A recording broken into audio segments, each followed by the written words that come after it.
At the end of March 2000, Brian and I flew to Pittsburgh for the first time to interview for positions at the University of Pittsburgh Center for Biomedical Informatics.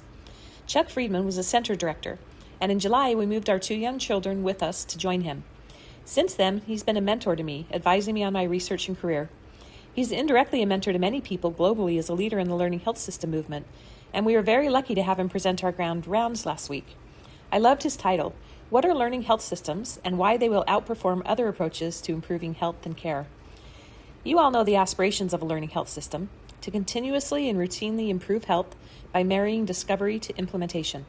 I want to share some key messages from his talk that provide color and depth to that vision.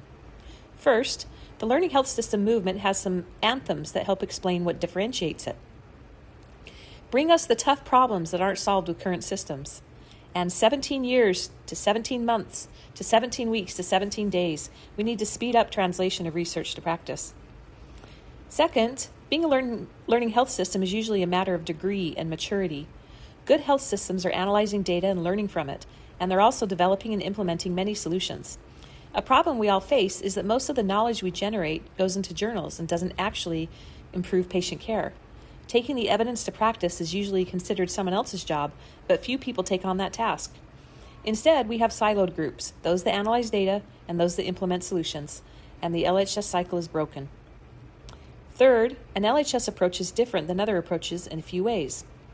A learning community collaboratively identifies a problem at the outset. They're not committed to any particular intervention. Instead, they embrace the uncertainty of the discovery cycle and learn from data and other evidence.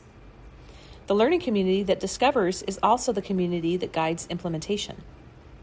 And an effective learning health system is not made up merely of improvement cycles, but it builds a system of learning.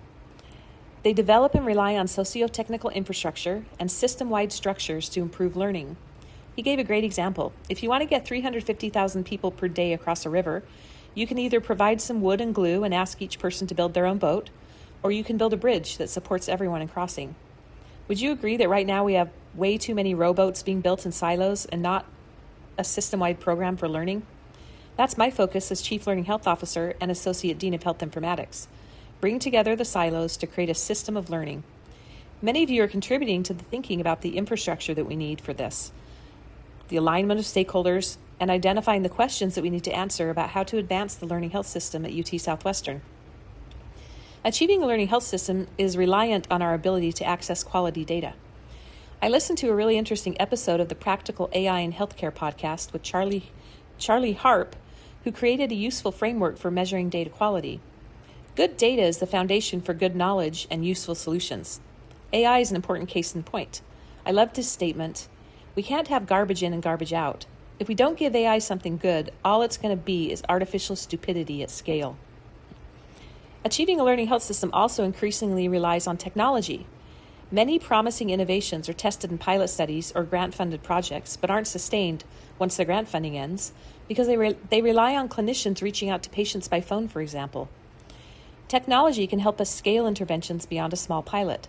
For instance, a new publication on family-based genetic testing for hereditary cancer syndromes showed they developed a chatbot to deliver gene-specific education and facilitate access to genetic services for at-risk relatives.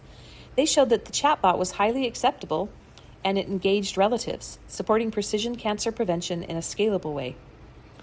It's a great time to be on this journey, and I'm really hopeful we can be an exemplar in how to operationalize a learning health system and speed up the translation of evidence so that we can continue to enhance the care we bring to patients and improve patient outcomes. Shai is hopeful too, hopeful that Kari will play with her. But Kari won't even give Shai the courtesy of a growl to say, I'm not interested. He's unflappable and couldn't care less what Shai wants. Typical adorable husky. Won't play with you.